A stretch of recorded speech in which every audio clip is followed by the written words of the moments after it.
Ang kwento ni Tomby.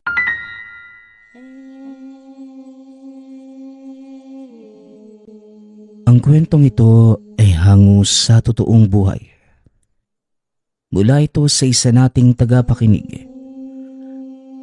Karanasan ito ni Bagani. Walang eksaktong taon. Probinsya ng Agusan. Sa murang edad, maagang namulat ang batang si Bagani sa hirap ng buhay. Pinagkaita ng maraming bagay, hindi lamang sa usaping pamilya, maging sa pagkakaroon ng karapatan sa edukasyon na siyang inaasam ng kabataang tulad niya. Sa kawalan ng salapi at mapaghuhugutan ng suporta, ibinaling na lamang sa ibang bagay ang atensyon. Ang tanging naipamana sa kanya ng sumakabilang buhay na ama ay isang kalabaw. Kasabay niya itong lumaki. Maliit pa lamang ng unang ihabilin sa binata. Katulad niya na paslit sa mga panahong yun. Ito lamang din ang naging sandigan at sandalan sa lahat ng hinaing sa buhay. Saksi sa kahirapang pinagdaanan. Subalit magmula noong tumuntong sa wastong gulang, napansin ni Bagani ang pag-iiba ng kalabaw, lalo na sa tuwing sasapit ang takip silim.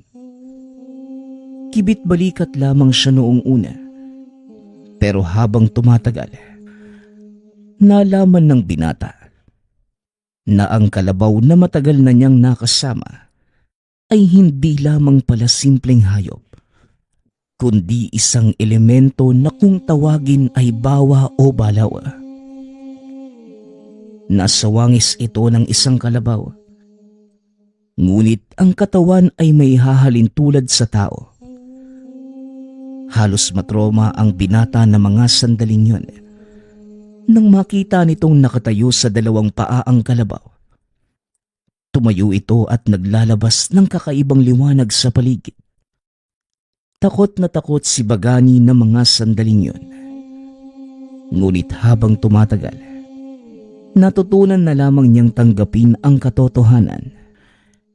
Ito rin ang tagapagtanggol niya laban sa anumang banta ng panganib at kapahamakan.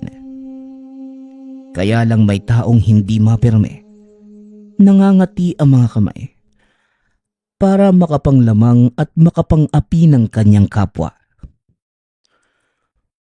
Kaya pala maaga ako napipeste. Kasi nandito ka. Ano bang ginagawa mo rito? Balak mong magnakaw sa taniman namin ano? Magnanakaw ka!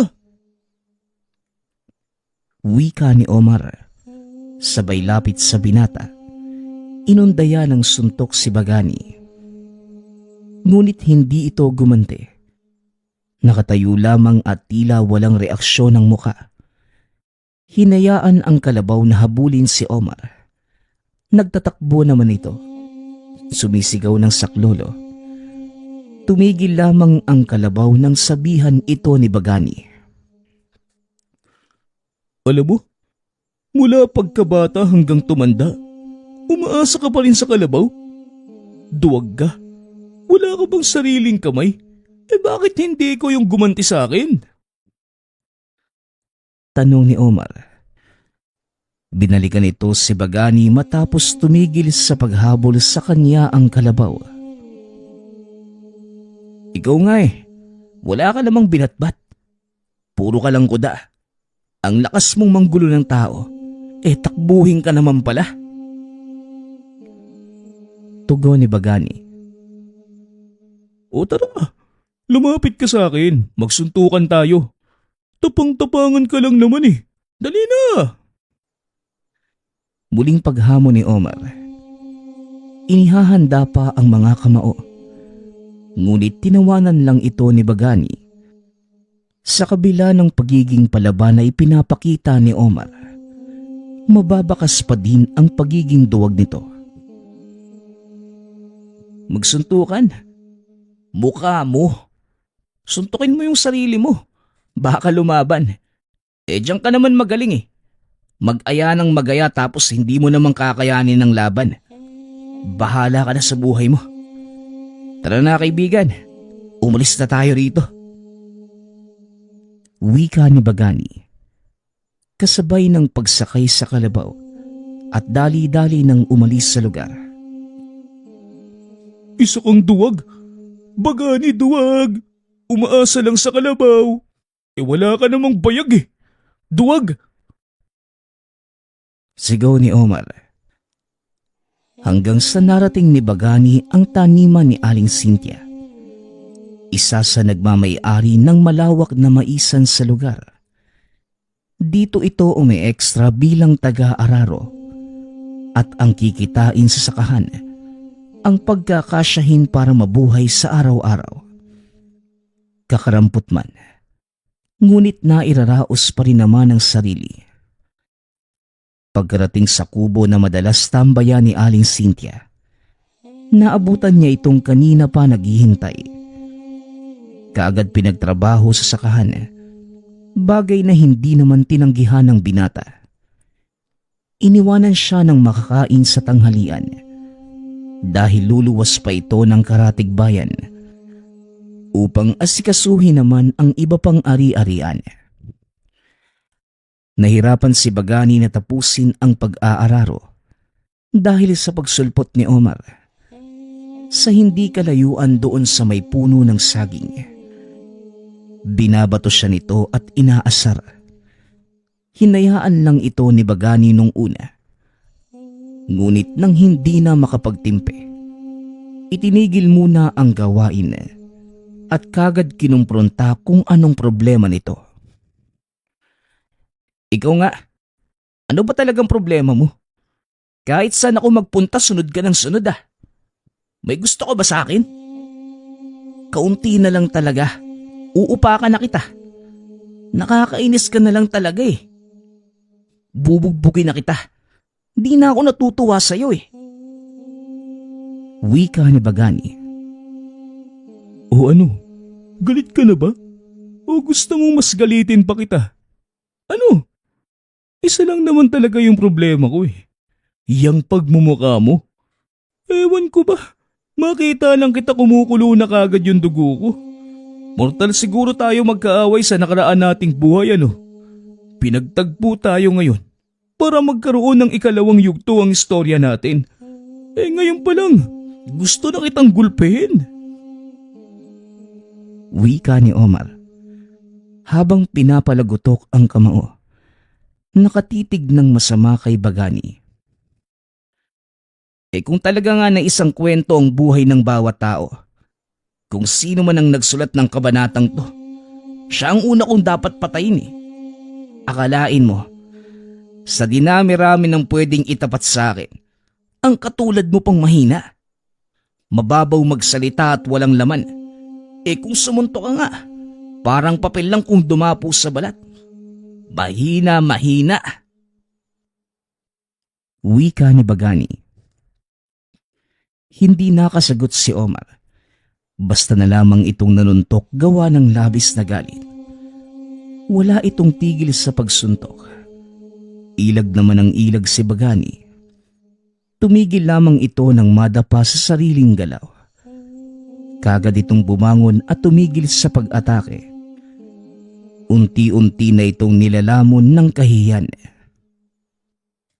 O ano? Hanggang doon lang ba yung kaya mo? Ikaw pala tong tapang-tapangan eh. Umuwi ka na nga lang sa inyo. Wala ka pang sapat na lakas. Nag-aaya ka pa, wala ka namang ibubuga. Wika ni Bagani. O sige, kung hindi kita kayang tapatan, tignan na lang natin kung makakaya mo yung tsuhin ko. Sa tangkad nun at laki ng katawan, mahihirapan kang abutin yun. Lalo na kung gagamitin niya yung natatangi niyang kakayahan. Paniguradong hindi ka aabuti ng isang araw. Banta ni Omar. Humahagalpak ng tawa. Dumuras sa lupa at saka lumakad palayo. Hinatid lamang ito ng tanaw ni Bagani. Hindi man lamang nakaramdam ng takot. Sanay na rin sa mga banta na narinig mula pa pagkabata. Ibinalik niya ang atensyon sa naudlot na gawain. Pagkatapos, pumasok na ng kubo para makapagtanghalian. Ngunit sa kalagitnaan ng pagkain, dumating ang isang matangkad na lalaki at malaki ang katawan. Humihit-hit pa ito ng tabako. Lumapit sa kanya at binugas sa mukha ni Bagani ang usok. Kung pormahan ng pag-uusapan, disente naman yung itsura ng lalaki. Nakamaong, sapatos, puting kamiseta na pinaiibabawan ng jacket. Ngunit kung presensya lamang ang pagbabasehan nito, malayong malayo sa matatawag na matino. Oh, at sino ka naman? Ang tanda-tanda mo na, pero bastos ka kung umasta. Kita mong kumakain yung tao eh. Magsabi ka nga, sino ka ba? Ha? Para bulabugin yung payapa kong tanghalian. Tanong ni Bagani. Mahinang tumawa ang lalaki. Pagkatapos, walang pagdadalawang isip na inihagis sa kanin ang ubos ng tabakong hawak. Sa ikalawang pagkakataon, binugahan ng usok sa mukha si Bagani. Pinigil na lamang ang hininga upang hindi makalanghap. Tawagin mo na lang ako sa pangalang Juanito. Nakarating sa akin yung usap-usapang inaapi mo ang nag-iisa kong pamangkin. Bagay na pinakaayaw ko sa lahat. Alam mo ba kung ano ang hinihingi kong kabayaran sa oras na may gagalaw sa pamangkin ko? Ba't hindi ako kumalingil? Para alam mo, nasa wastong gulang ka na kaya siguro naman alam mo ang ibig kong sabihin. Wika ng lalaki. Kung ganun, ikaw yung pinagmamalaking tiyuhin ni Omar. Yung tapang-tapangan na duwag pero pasensya na po. Wala kang masisingil sa akin. Wala naman akong gulong sinimulan. Kung may dapat mang managot, yang pamangkin mo. Ano ba naman siya? Magsusumbong na nga lang, mali-mali pa yung sasabihin. Aba, ang tabil ng dila mong bata ka. Sigurado ka ba sa sinasabi mo? Ngayon palang gusto na kitang gamitan ng orasyon para mangisay dyan sa kinauupuan mo. Parang nagmamataas ka sa akin. Baka gusto mong gawing kitang palaka. Banta ni Juanito. Naglabas ito ng isang maliit na insekto. Pinaglaruan yun sa kanyang mga kamay. O ano? Babarangin mo ko? Ganon? Kung iniisip mong magagawa mo, nagkakamali ka. Hindi uubra sa katulad ko yung ganyang pamamaraan. At kung ako sa'yo, umuwi ka lang at mananghalian. Wika ni Bagani. Tumayo ito at niligpit ang pinagkainan. Sa kabilang banda naman, napahugot ng hininga si Juanito habang may pagtatakang nakatingin sa binata. Ito pa lamang ang unang beses na makasalamuha ng isang tao na mabilis na hulaan ang kanyang katauhan. Maalam ka pala sa ganitong bagay. Mulat ka ba sa lihim na karunungan? Kaya kagad mong nahulaan kung anong klaseng tao ako. Sino ka bang bata ka? Tanong ni Juanito. Dahil nagpakilala ka na, magpapakilala na rin ako. Bagani ang pangalan ko. At para sa kaalaman mo, alam ko din na hindi ka lang magaling sa barang at kulam. Alam ko rin na isa kang aswang. Tugon ni Bagani. Sa sinabing ito ng binata, kagad napatayo ang lalaki. Makikita sa mukha nito ang labis na pagkagulat. Hindi na bago sa binata ang ganitong tagpo. Marami na itong nakasalamuhang tao na may kakayahan sa kaliwa, mambabarang mangkukulam, manggagaway, at kahit aswang. Sa katunayan, iilan na rin ang nakalaban nito. Ngunit sa tulong at lakas ng gabay na bawa, nakikilala ni Bagani ang tunay na pagkatao ng bawat nakakausap. Sino ka ba talaga? Kilala ko ang mga yumao mong magulang. Ordinaryong tao lang sila. Pero paanong marami kang nalalaman sa ganitong usapin? Sabihin mo sa akin, may gabay ka ba? May mutya o anting-anting na tinatangan? Tanong ni Juanito. Aba kung makatanong ka, bakit parang naririnig ko mula dito yung tibok ng puso mo? Natatakot ka ba sa akin? Kumalma ka lang. Masyado kang nagpapahalata eh. Magkadugo nga kayo ni Omar. Mga taong bida-bida. Ang lakas magbitaw ng salita. Pero naduduwag din naman. Umuwi ka na. Wala akong panahon ngayon dahil hindi ko pa tapos ang pag-aararo. Doon ka na lang sa inyo. Magsama kayo ng pamangkin mo. Wika ni Bagani. Pagkatapos ng pag-uusap na yun, palagi nang nakamanman si Juanito sa kanya. Saan man magpunta ay naroon din ito. Hindi inaalis ang tingin. Nasanay na lamang si Bagani dahil ganitong-ganito ang gawain ng pamangkin nitong si Omar. Buntot ng buntot sa kanya.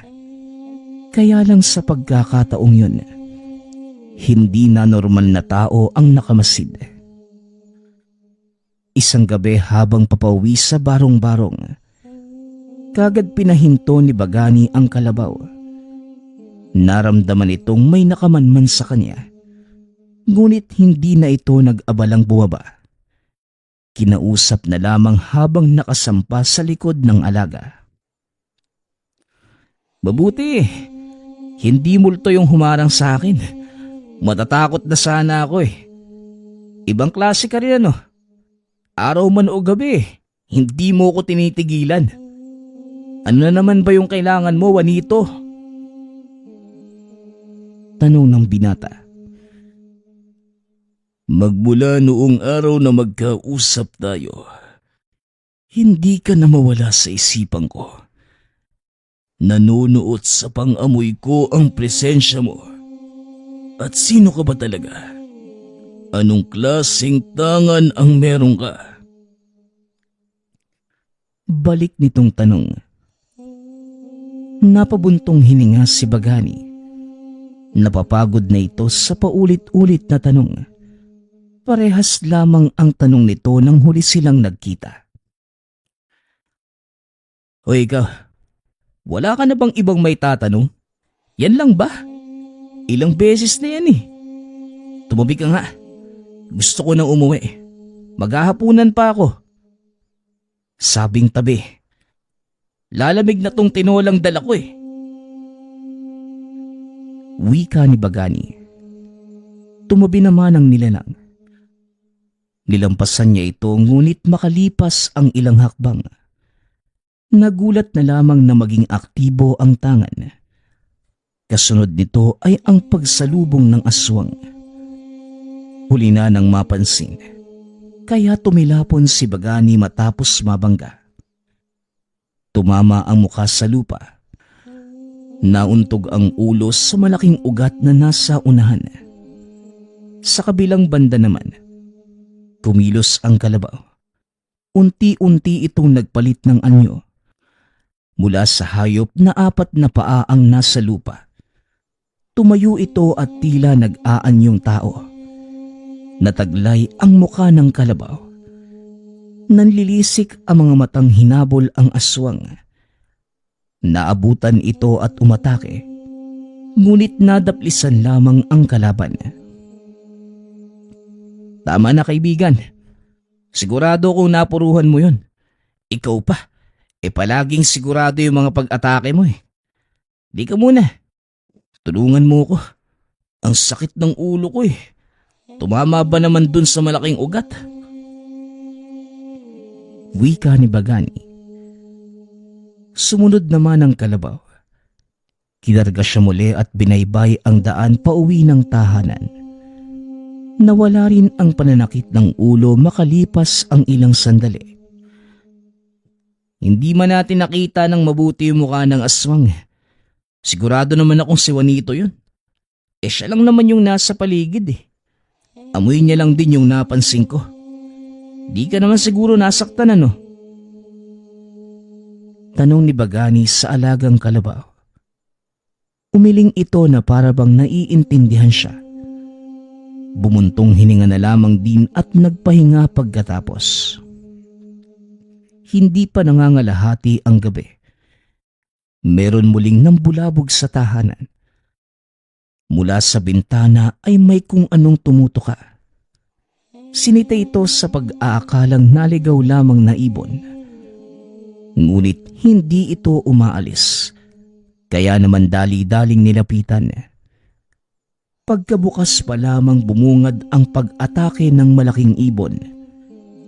Napuruhan ang binata sa mata. Napaatras na rin ng magsipagpasok ang hindi mabilang na mga bubuyog. Ginugulo siya ng mga ito. Pagkatapos matakasan, dali-daling pinuntahan ng kalabaw nang marinig ang ingay. Pagkatingin, nakawala na ito sa tali at kumaripas ng takbo. Kaibigan, at saan ka naman pupunta? Bumalik ka nga rito. Sigaw ni Bagani. Hinintay muna ng binata na luminaw ang paningin bago hinabol ang kalaban. Nagbitbit ng patalim. Saka binaybay at sinundan ang mga bakas ng alaga. Sa masukal na bahagi ng kagubatan na karating, hindi pa natunton ang kinalalagyan ng kalabaw. Ngunit madidinig na ang paghangos nito. Maingat si Bagani dahil napansin na maraming naglalabas ang insekto sa mga halaman. May iba't ibang klase ng uod at bulate sa lupa. Ang iba sa mga ito, nagsimulang kumapit sa kanya. Parang mga linta na dumidikit sabay sipsip ng dugo. Ilang sandali pa, naamoy nito ang samyo ng nilalang sa hindi kalayuan. Juanito, alam kong ikaw yan. Wala naman akong kilalang tao na mas masahol pa sa hayop eh. Kundi ikaw lang. Hayop ka. Lumabas ka sa lungga mo. May pinagmanahan pala talaga yung pamangkin mo, no? Nananalaytay sa dugo nyo yung pagkaduwag. Gumamit ka pa ng mga insekto. Ikaw kaya yung humarap sa akin. Sigaw ni Bagani. Mula sa kung saan, tumilapon ang kalabaw. Ganap na ang anyo nito. Natumba pa ang punong tinamaan. Kasunod nito ay ang pagpapakita ni Juanito. Nagsasambit ng mga orasyon habang nilalaro sa kamay ang lagayan na merong iba't ibang uri ng insekto. Huminto at ngumiti nang mapatingin sa kanya. Anong sabi mo? Duwag ako. Hindi naman. Sadyang inuna ko lang pahirapan ang gabay mong kalabaw. Malakas siya. Aaminin ko. Pero hindi niya kaya ang kapangyarihan ko. Tignan mo. Mukhang nahihilo na yata yung alaga mo. Wika ni Juanito. Napaluhod ang elemento habang iniinda ang magkabilaang tenga na walang tigil na naglalabasan ang mga insekto. Nagdurugo na rin ang ilong. Paulit-ulit pang sinusuntok ang sariling ulo sa nararamdamang sakit. Humihina na rin ang paghangos. Hayop ka. Hindi ka talaga marunong lumaban ng patas, ano? Ibaba mo ang mga insekto at magpalitan tayo ng lakas, Juanito. Wika ni Bagani. Napataas ang tono nito nang makitang mas lumalala pa ang sitwasyon ng kaibigang kalabaw. Dumarami ng dumarami ang naglalabasang insekto sa tenga. Labis na rin ang pagdurugo ng ilong. Kahit anong tawag ang gawin, tila hindi na siya nadidinig. Mula sa pagkakaluhod, humandusay ito. Nanlaki na lamang ang mga mata ni Bagani. Nang hina nang makitang bumagsak ang alaga, sa galit ay sinugod niya si Juanito. Nag-iba ang katangian ni Bagani. Mahigpit ang pagkakahawak sa patalim. Nasa kalaban lamang ang tingin at atensyon.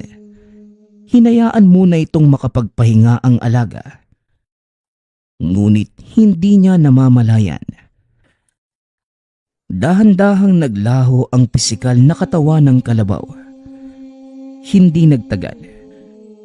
Tuluyang sumanib ang kaluluwa nito kay Bagani. Binalot ito ng nakakasilaw na liwanag at bawat galaw ni Juanito, nahuhulaan niya bago pagawin. Sa walang tigil na pagsugod, nataranta si Juanito habang nagsusumikap ilagan ang mga pag-atake. Nabitawan ang lagayan ng mga insekto. Natigil din ang pag-oorasyon. O ano? Iiwas ka na lang ba? Ayaw mo lumaban? Nasaan na yung tapang mo kanina? Talaga bang may panahon ka ba para tanungin ako? Yung kaibigan mong kalabaw, wala ka bang bala kamustahin? Parang wala na siyang buhay. Humandusay na lang kanina. Wika ni Juanito. Inililihis ang usapan. Nilingon ni Bagani ang kalabaw. Ngunit kahit saan siya tumingin, hindi niya ito makita. Ilang beses itong tumawag ngunit hindi sumasagot. Hanggang sa nakarinig siya ng tinig sa isipan. Doon lamang nalaman ng binata na nasa loob ng katawan niya ang kaluluwa ng kalabaw at tuluyan na silang nag-isa. Ayos lang ang kaibigan ko, wag kang mag-alala. Umaarte lang para naman hindi ka mapahiya sa pag-oorasyon mo. Kaya ngayon, ituloy na natin ang nasimulang laban. Paghamon ni Bagani, hindi umatras si Juanito. Nawasak ang lagayan ng insekto. Unti-unti na ring naglalaho ang mga ito. Kaya wala nang pagpipilian si Juanito kundi magpalit ng anyo. Mas lumaki pa ang hubog nito. Mas sumaba ang mga kuko. Nanlilisik ang mga mata. Nagtutulisan ang mga pangil. Naglalaway. At may hahalin tulad sa mabangis na lobo ang itsura. Isa pala itong gabunan. Napatras si Bagani. Hindi inaasahan na ganito ang wangis ng kalaban. Kaya pala nagyayabang ka, kasi hindi ka lang pala malaking aswang, kundi isa kang gabunan. Hindi bale na. Tignan natin kung sapat ang lakas mo para tapatan ang kakayahan namin ng alaga ko.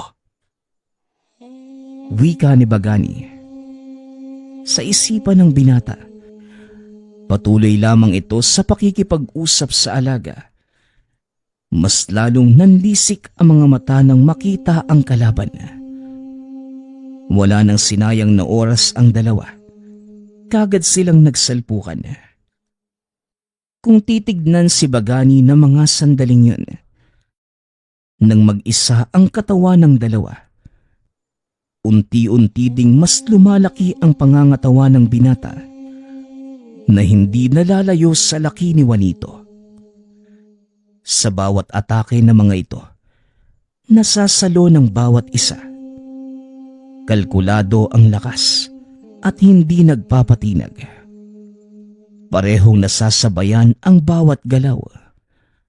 Kung susuntok ang isa, gaganti naman ng suntok ang isa pa. Humantong sa puntong halos sa himpapawid na silang nagpapalitan ng lakas. Tumatalon sa hangin kasabay ng pagsugod. Nang mga sandaling yun, patuloy lamang ang pagpapalitan ng dalawa. Ngunit hindi malalaman kung sino ang lamang sa kanila.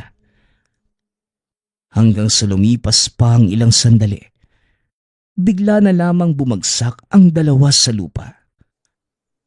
Pumagitna ang mahabang katahimikan. Walang makagalaw kahit kanino kay Bagani o Juanito.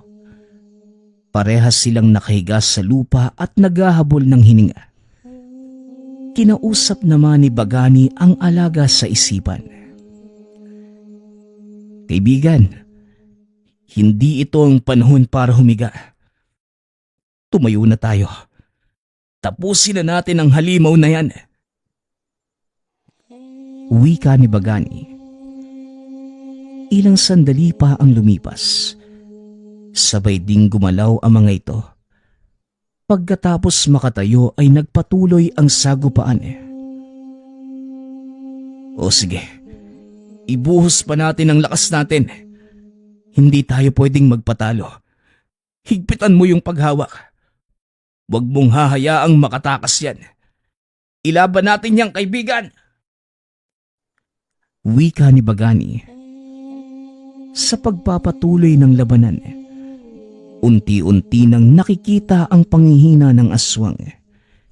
Hindi na maigalaw ang kanang braso matapos mapuruhan sa balikat. Ito na rin ang hinawakan ni Bagani at tuluyang binalian ng braso. Nagsisigaw ang nilalang habang nakasubsob ang kabilang pisngi sa lupa. Hindi makagalaw dahil inaapakan sa ulo. O ano? Lalabang ka pa ba, Juanito? Kung inaakala mong basta-bastan lang ako magpapape, nagkakamali ka. Nasa dugo nyo talaga yung pagiging duwag. Noong hindi pa nagsisimula, abot langit ang kayabangan nyo. Hamon pa kayo ng hamon. Pero kapag nasa aktwal na sagupaan, magmamakaawa kapag nagrabyado na. Isinama mo sana yung pamangkin mong si Omar para makita niya kung ano yung kinahinatnan ng pinagmamanahan niya. Kaibigan, tapusin na natin yan. Wika ni Bagani. Itinaas nito ang kamay. Nakaamba ng pagsuntok sa nilalang bilang panapos. Bigla itong natigil ng mag-anyong tao si Juanito. Kagad pang nakiusap at humagulgol na nagmamakaawa. Patawad. Patawarin mo ko, Bagani. Pangako, hindi na ako uulit. Kung gusto mo, pagsisilbihan kita. Ituturing kitang amo. Pagbigyan mo lang akong ng pagkakataong mabuhay. Ayaw ko pang mamatay. Pakiusap. Pakiusap. Pagmamakaawa ni Juanito. Tumigil sa pag-atake si Bagani. Kinausap ang gabay sa isipan. Bago tuluyang umatake, kailangan muna nilang magkasundo. Hindi kikilos ng hindi naaayon sa pasya nilang dalawa. Pati si Omar, pagsasabihan ko na huwag ka nang guluhin. Pwede mo kaming gawing utusan kung gusto mo. Susundin ko ang bawat utos mo. Huwag mo lang akong patayin ngayon. Bagani, maawa ka. Dagdag ni Juanito. Sa hindi malamang dahilan, nakaramdam ng awa si Bagani nang makita ang kalagayan nito. Bali ang balikat, umiiyak, nagsusumamong pakawalan. Nagdadalawang isip kung ano ang susundin. May parte sa kanya na nagsasabing kaawaan, ngunit meron ding parteng bumubulong na tapusin na lamang dahil isa pa rin itong halimaw. Napabuntong hininga si Bagani. Pagkatapos, sinabi sa nilalang ang napagpasyahan nilang dalawa. Sige, subukan mo lang namang gulo ulit sa akin. Kayo ng pamangkin mo. Hindi na kita kakaawaan sa susunod. Siguro naman, magtatanda ka na sa nangyari sa'yo ngayon. Sa susunod na hamunin mo ko, pasensyahan na lang tayo. Wika ni Bagani. Dali-dali namang lumuhod si Juanito sa harapan ng binata. Paulit-ulit itong yumuko sa lupa bilang pasasalamat.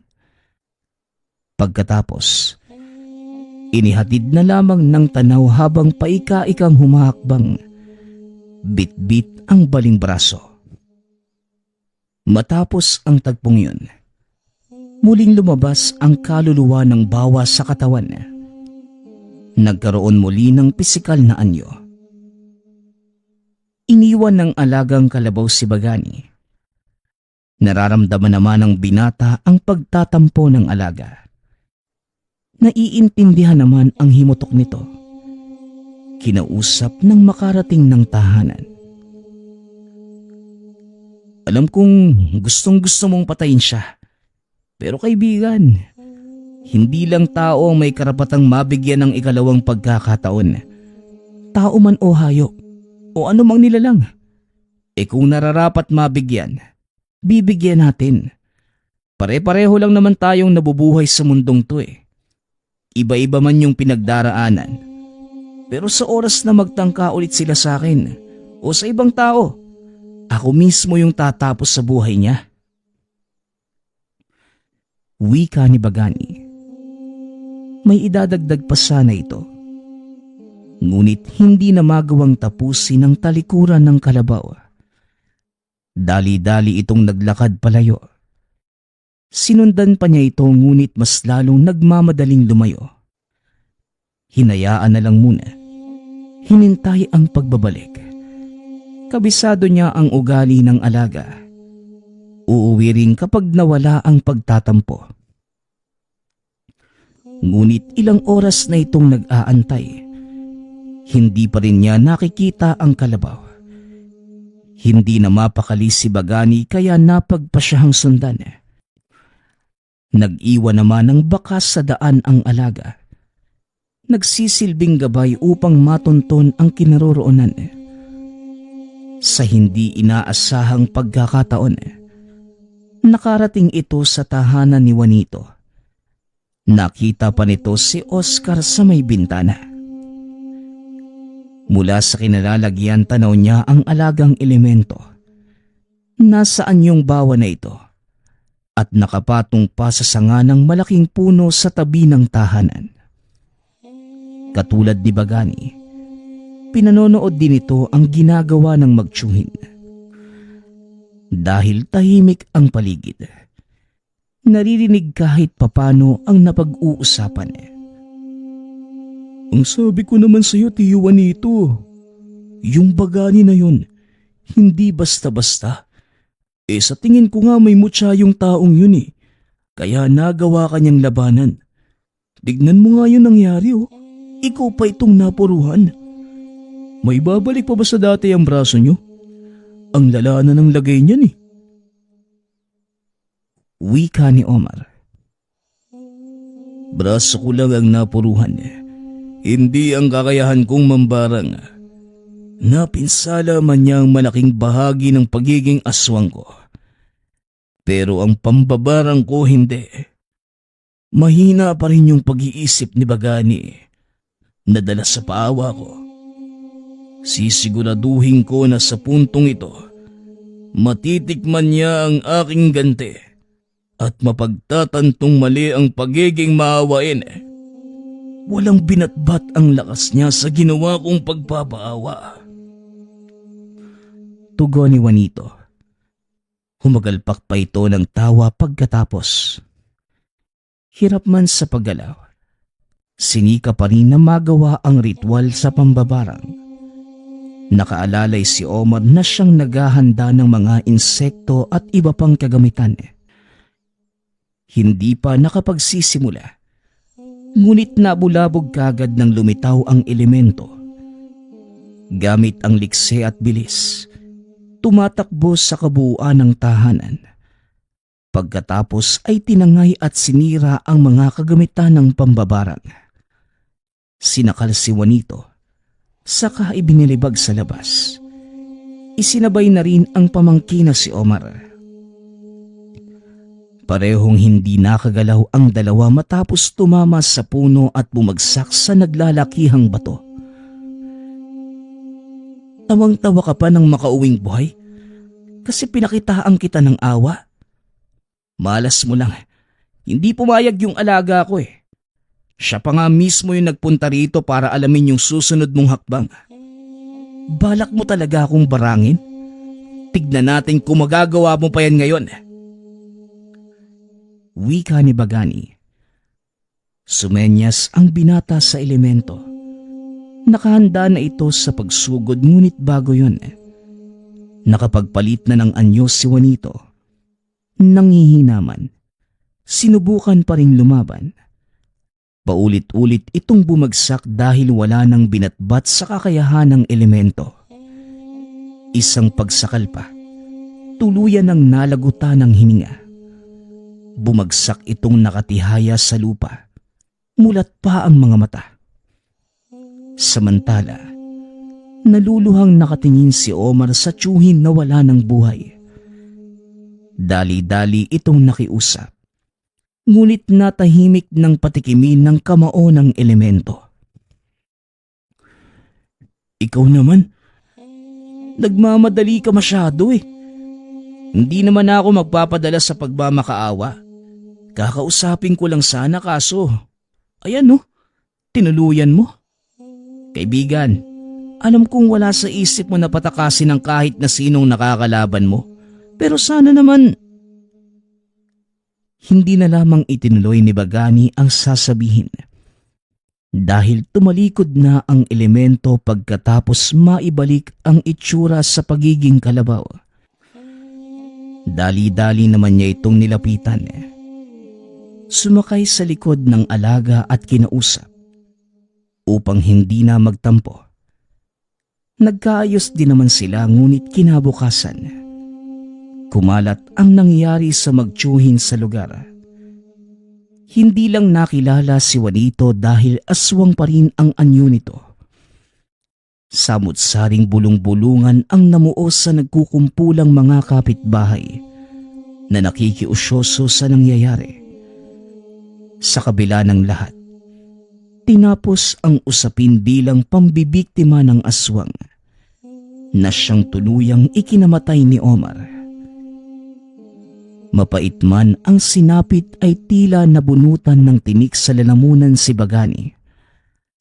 Wala nang Omar na halos araw-araw nang gugulo sa kanya, nang bubulabog at naghahamon ng away. Ito lang naman ang bukod tanging sumusubok sa kanyang pasensya. Kung hindi lamang dumating sa lugar ang tiyuhin, mananatili sanang maliit na alitan lamang sa pagitan nilang dalawa. Kaso nga lang, ang katauhan ni Juanito ang nag-ugat na matinding sagupaan na nagresulta ng kamatayan. Kahit na ganito ang kinahinatnan ng pangyayari, walang pagsisisi sa puso ni Bagani dahil ginawa lamang niya ang nararapat sa taong may bahid ng pagkahalimaw ang katauhan. Sa paglipas ng panahon, muling napayapa ang buhay ni Bagani kasama ang alagang kalabaw. Ito na rin ang huling laban. Dahil sa kabutihang palad, wala nang naligaw sa kanilang landas na may masamang intensyon. Naging maingat na rin ito upang maitago ng husto ang tungkol sa alagang kalabaw. Maging ang tunay nitong pagkakakilanlan. Nagpapasalamat nga pala ako sa lahat ng sumusuporta sa ating channel. Nawa ay patuloy niyong suportahan at pakinggan ang ating mga kwento. Hanggang sa muling pakikinig. Paalam.